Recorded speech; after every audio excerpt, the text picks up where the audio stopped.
Dnes vám řeknu o reálném, velmi zajímavém případu řádění poltergeista.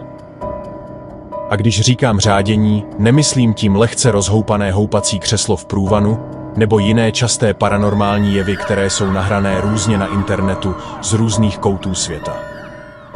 Tento případ ale není ze Spojených států, Kanady nebo třeba také celkem častého Japonska. Tenhle případ se stal tady u nás, v České republice.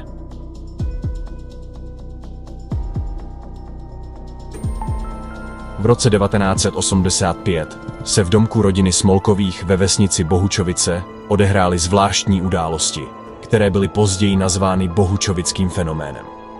Začalo to v pátek 13. prosince zvukem